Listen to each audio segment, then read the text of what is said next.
Bowers welcoming you to Dialogue at EPlusTV 6 and an opportunity to talk with Evelyn Robertson Jr.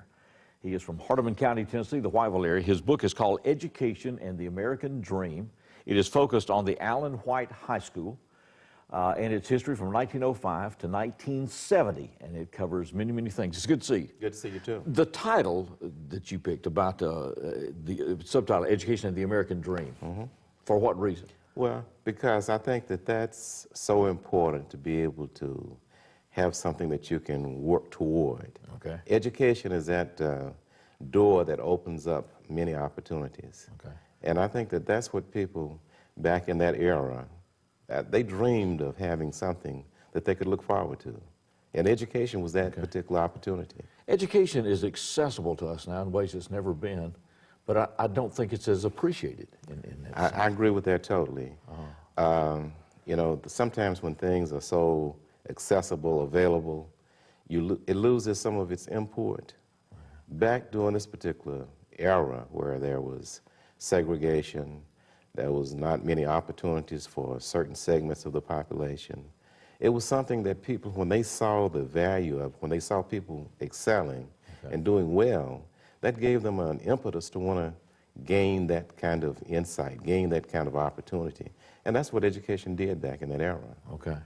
How did the Allen White School then come into existence? What had been education? Was it formed in 1905? The early education in Whiteville community started around 1905. Okay, so prior to that, what was happening then? Prior to that, you had schools. You had school that was in churches, in barns, in homes. I mean, you didn't have really a formal school building. So a collective education in Hardeman County, in the African-American community after the Civil War, didn't exist or just existed on individual effort? On individual effort. I mean, the Masonic halls became schoolhouses, churches became school buildings.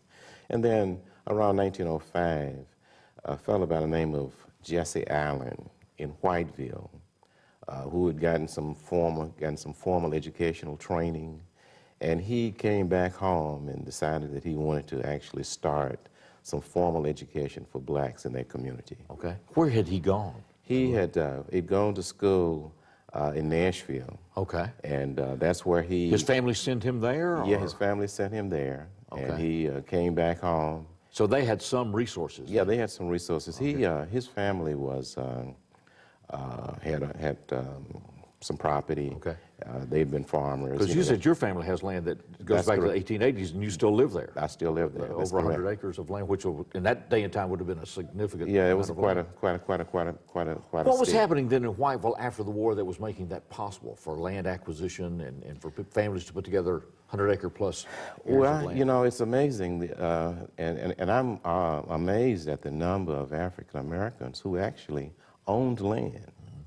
And my grandfather, fortunately, was able to buy his farm in increments. He started out with 75 acres, then he was able to buy 12 acres, then he bought another 100 acres. Oh, wow. All in 3 different segments. The fortunate thing in this case is that the acreage were all pretty much contiguous. Okay. I mean, all of it's pretty much from the same area. But he purchased them from 3 different individuals. Okay. And, but there were others. I can remember as a boy growing up, there were numerous individuals of color who owned farmland. Okay. Maybe not to that extent, but was it concentrated in the Whiteville area in Hardeman County, or was it all over Hardeman County? Or was there something different about Whiteville? I don't think it was anything specifically different about Whiteville from the standpoint of land ownership. Okay. But education, I think, was somewhat different from the standpoint of allowing people, recognizing the recognition of some people that you needed to have education, it needed to be formal, and it needed to go to a certain level.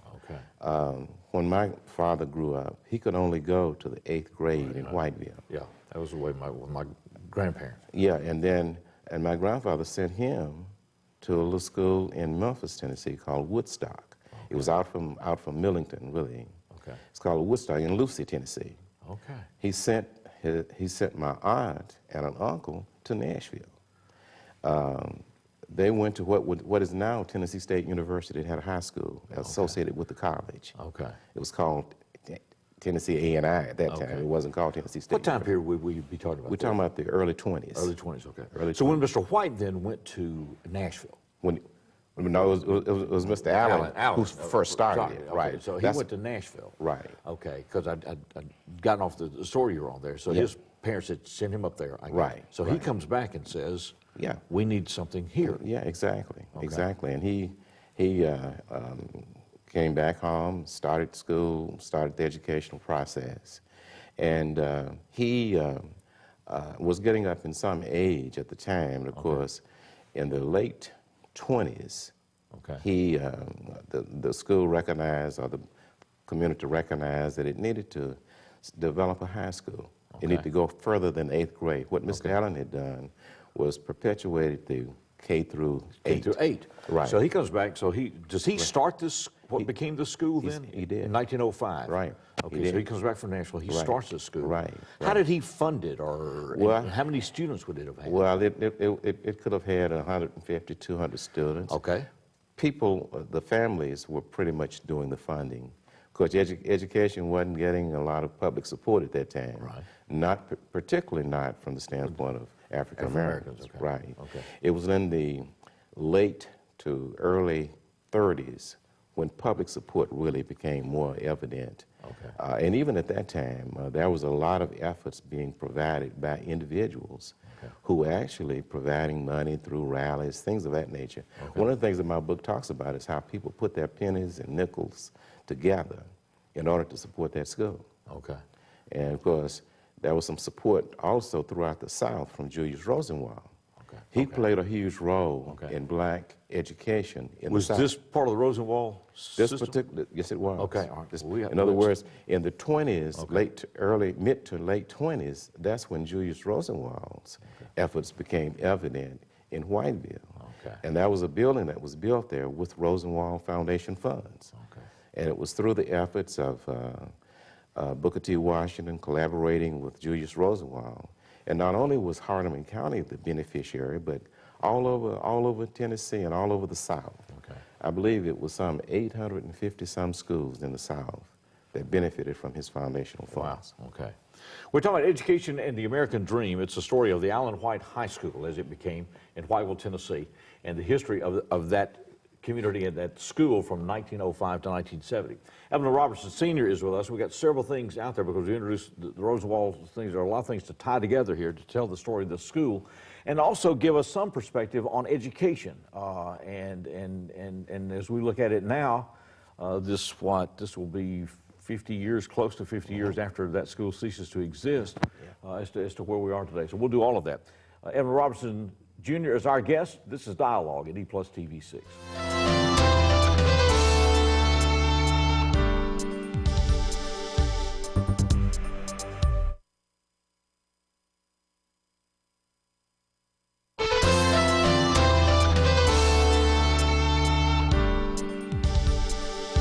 Welcome back to Dialogue at EPlusTV 6 and a conversation with Evelyn Robertson Jr. He is from Whiteville, Tennessee. His book is Education and the American Dream. It's the story of what became the Allen White High School that has a history from 1905 to 1970. So Mr. Allen comes back. His parents send him to Nashville. He comes back and says, we need school here. He does this K through 8 model, and the community just raises money and puts it together. What kind of building were they in? Well, they were using churches, and they were using also the Masonic Hall. So they follow kind of the same pattern. So you got different campuses. That's right. Campuses going on. You say it had maybe 150 to 200 students that were involved in that. So it's kind of a school system in a sense, in a way. When did it become a high school then? It became a high school in 1929. The first graduating class was in... Tough year to start things, right? Yeah, right. It was. It really was. The first graduating class was in 1933. 33. Okay, so they start a high school in 29. What brought that about? What was happening? I think that at that time they'd gone through... Mr. Allen had become a little bit aged. They brought in some other individuals to serve in the principalship roles. And those circumstances didn't work out. And so fortunately, they were able to recruit James Herbert White. That's where the white part of the Adam White comes in. All right. So what was his story? Was he from there? Or No, he's from Gallatin, Tennessee. Gallatin, Tennessee. Gallatin, Tennessee. And they hired him to They come hired in. him to come. They recruited him to come to Whiteville. Okay, so he's from Gallatin. What was his background? His background was he was an educator. He had been in education. He and his wife both had been teachers. Okay. They were educated where? They were educated at the Tennessee State University. Tennessee State, What is now Tennessee State University. Okay. It was A&I State at that time, A&I College at that time. However, when he came to Whiteville, he already had a master's degree from Columbia University in New York. Holy cow. And So he went from Gallatin, Tennessee to what is now Tennessee State to Columbia. Mm-hmm, correct. Okay. Right. And as a result of that, through his affiliations and collaborations at Columbia, he came in contact with a lot of people. Okay. He also had a chance to see what education could become, particularly as it related to educating individuals. Have you been able to find out what attracted him to that position in Whiteville? The only thing that I can think of is that the message was out that they were looking for a principal. Okay. He applied for the job, and at that particular time, there was a board of trustees of the school. Okay.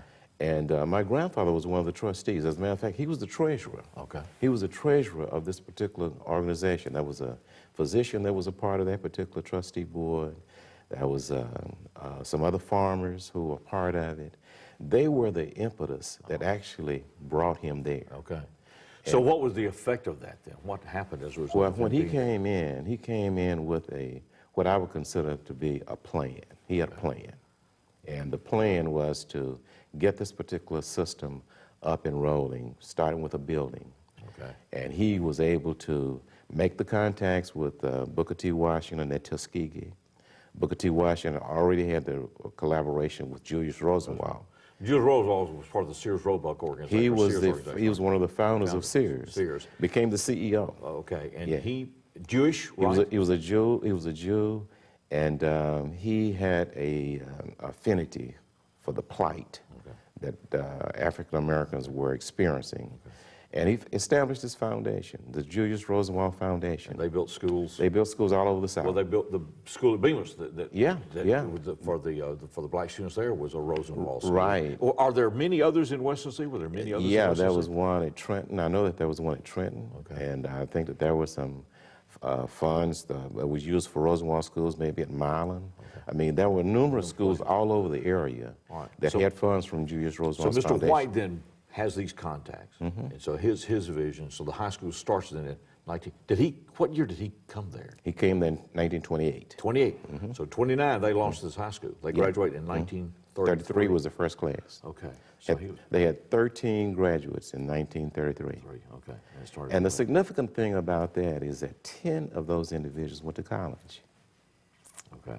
I mean, it's an amazing story. All right, let's think about it, because that's 1933. 1933. Hardeman County, Whiteville. Okay. 1933. So this school lasts all the way until 1970. 1970. When did it become part of the county school system then? It became a part of the school system around the 28, 29. So it had become part of the school system. It become a part of it during that period of time. So did he raise, he obviously raised additional money to build the building. So the county wasn't doing all this, he was doing this. He was doing it, right. And the community, the citizens were raising money themselves. Okay. Did students pay tuition prior to that to go to that school? Or? They did, and I'll tell you something else that ultimately happened. In the early 30s, the school actually had dormitories. Okay. It had students who were coming there from all over the area. Numerous did not have high school opportunities. Exactly. Okay. Even from Arkansas and Mississippi. Okay. There was even a dormitory for teachers. Not only for students, but for teachers. Okay.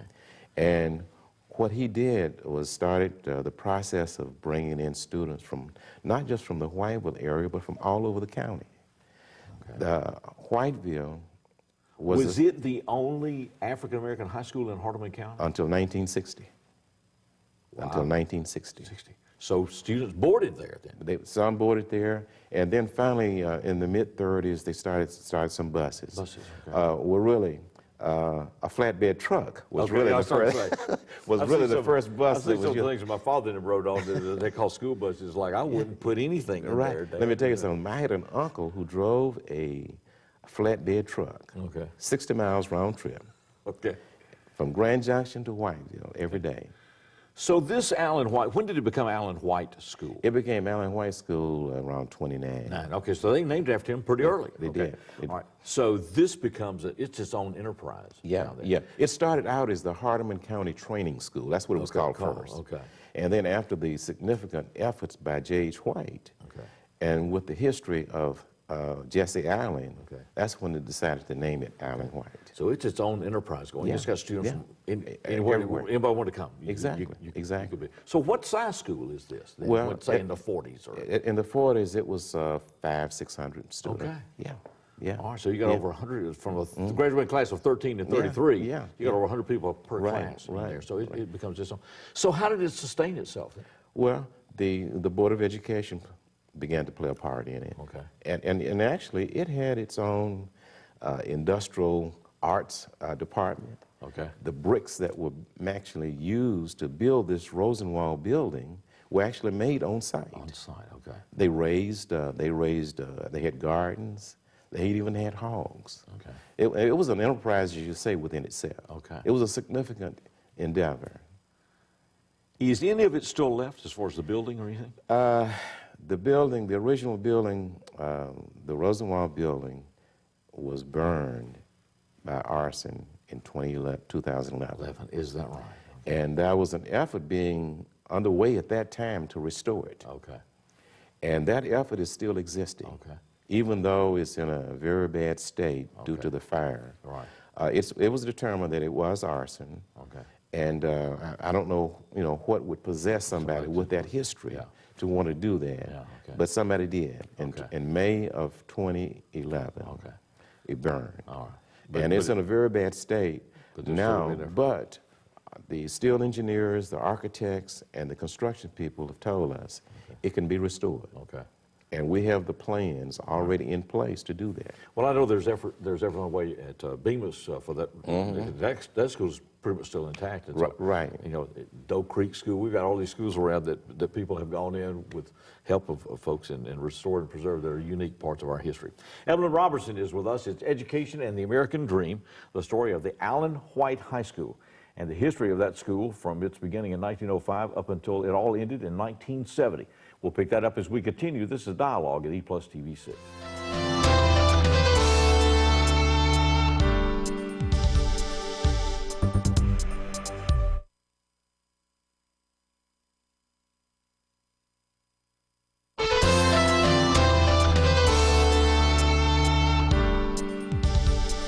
Welcome back to Dialogue at EPlusTV 6 and a conversation with Evelyn Robertson Jr. from Whiteville, Tennessee.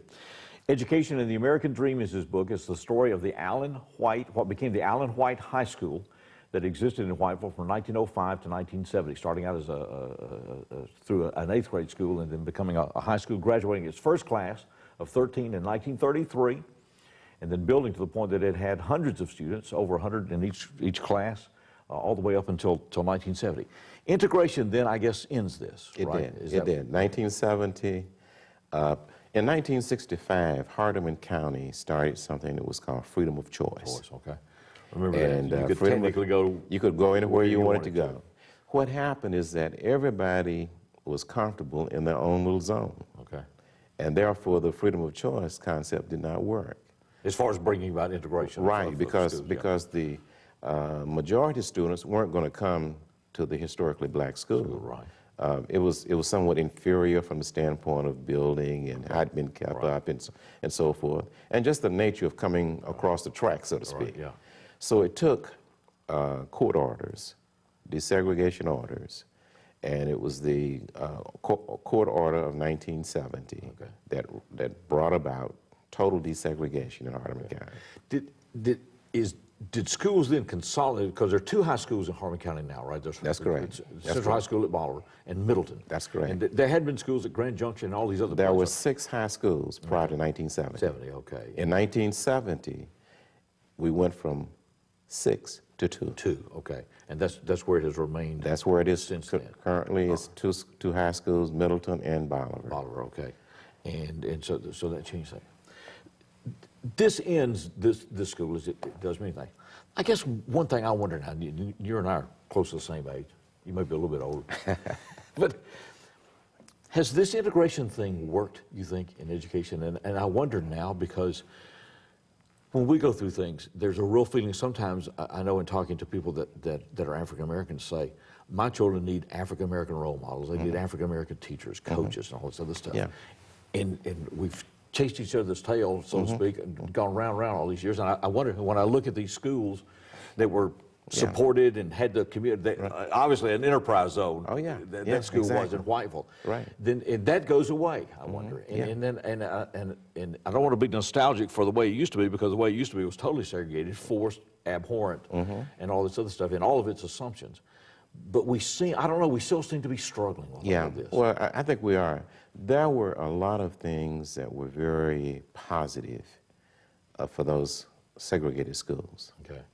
And one of the things that you mentioned, to have the black role models associated with those individuals was a very positive thing. Those schools were not only centers for learning, but they were the cultural centers for the communities. And that was so significant as well. Yeah.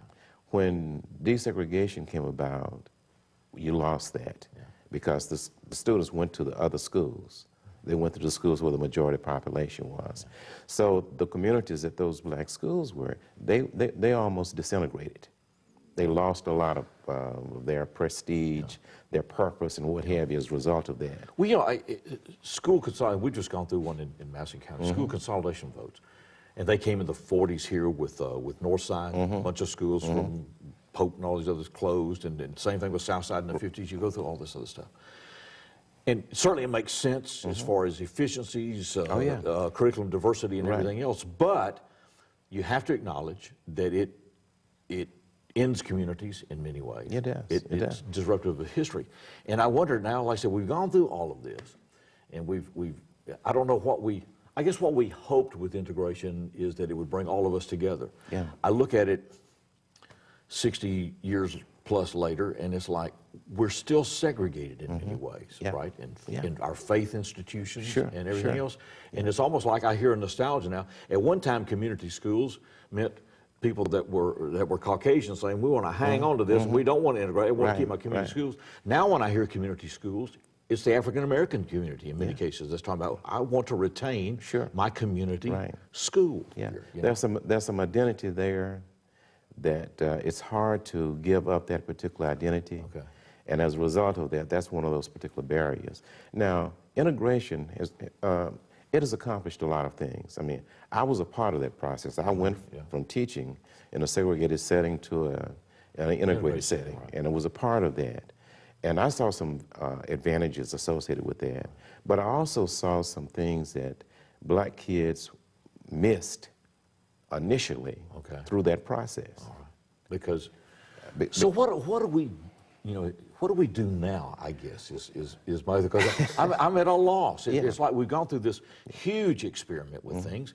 And as you say, you and I can be having this conversation. We can go out and eat together and all that stuff. In the 60s, we couldn't have done that, not comfortably. That's right, exactly. And so all this stuff has gone on out there. But like I said, you look at our institutions, we voluntarily tend to associate with each other still on our own groups.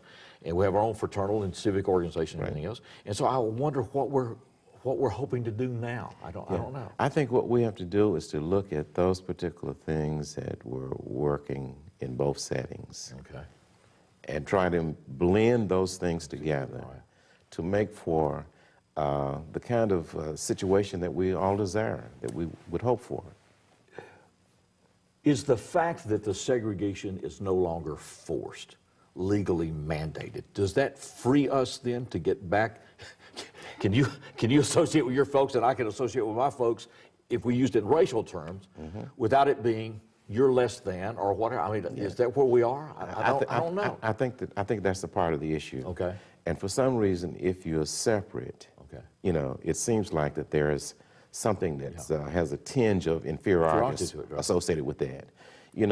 But can there be a lane and a union and both have a historic reason to exist and yet they are complementary of each other? I think so. If you go back to the history of how the schools and how segregation came about, it was a Supreme Court decision that made that happen. Plessy versus Ferguson.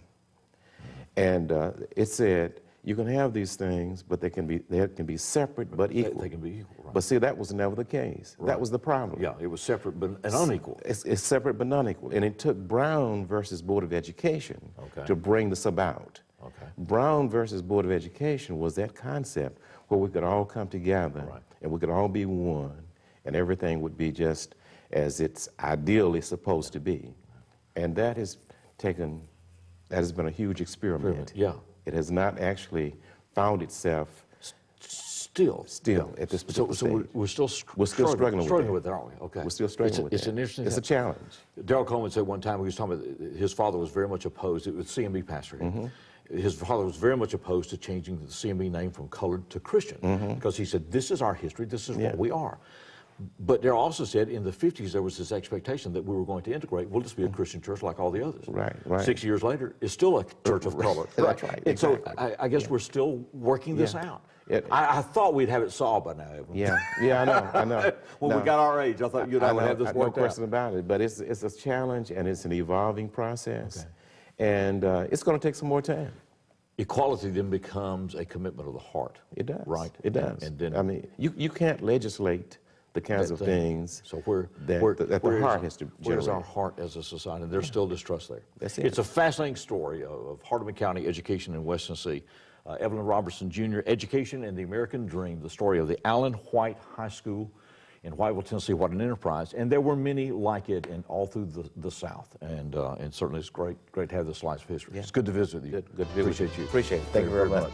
Thank you. Evelyn Robertson has been our guest. Stay with us at EPlusTV 6. This is the place where the dialogue